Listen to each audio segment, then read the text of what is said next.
Birdie Burke stood on the edge of the rock and watched the first light of morning color the sky a dusty rose. As she perched on the cold, slippery stone shore, the lake water lapped at her toes. Other than the whisper of a light breeze through the trees, there was only the distant calling of a loon. She let her robe drop, and the cool air raised goosebumps on her flesh. No one could see her. The other islands were visible only from the north and south. Her husband had been asleep when she left him in the main house. And even if anyone could see her, who wanted to look at the bathing-suited body of a 75-year-old woman? Most people would avert their eyes in embarrassment, even though she was thin and fit. When fully clothed, she knew, she was very stylish. In fact, she still considered herself quite attractive. Even so, it seemed to Birdie that no one ever looked at her. Not really. Time had robbed her of the lushness of her body, her creamy skin, and the shine in her hair. And even though she didn't feel any different than she had when she was 20, she was unrecognizable as the girl she was then. This was true for everyone she knew. No one her age recognized the person she saw in the mirror. Most of her friends and acquaintances were engaged in a full-scale battle against the onset of old age, rallying teams of personal trainers, plastic surgeons, beauticians, aestheticians to hold back the clock. How silly, Birdie always thought. If ever there's a battle you can't win, it's that one. Not that she didn't take care of herself, not that she didn't know about fighting losing battles. The water was frigid as she inched in and then quickly submerged herself to her shoulders. Though she was well accustomed to the shock of the cold, her whole body seemed to seize in protest, her heart starting to race and her joints to ache.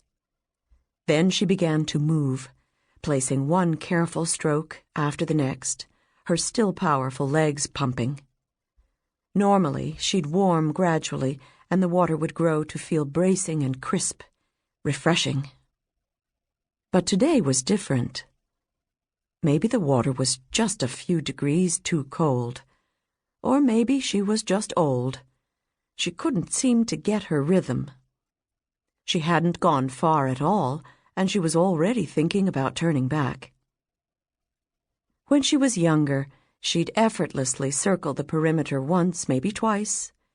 She would enter, as she had today, to the west of the house, at the only point that allowed for a safe plunge into the water. Then she'd swim out far enough to avoid being pushed back into the large, sharp rocks that surrounded most of the island.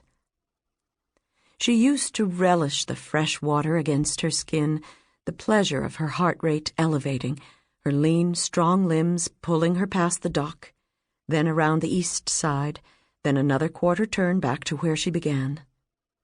The whole circle took her about half an hour when she was in good form. She remembered the water being warmer.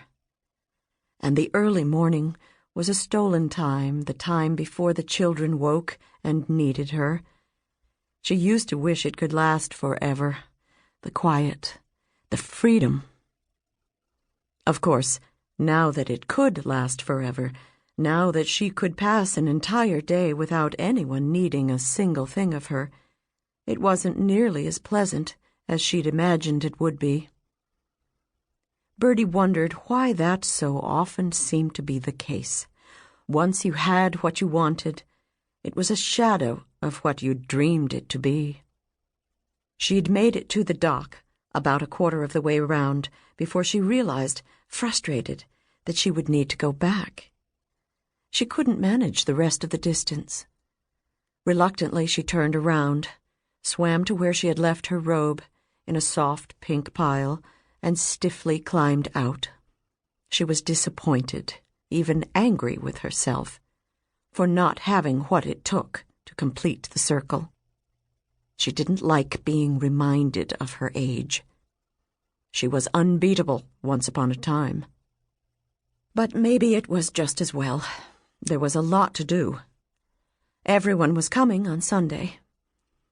There was so much required of her when guests were about to arrive. Her husband, Joe, was very little help. He fussed over details like the wine and the music, what games they should play. Meanwhile, all the heavy lifting, the shopping, the cooking, and the cleaning were up to her.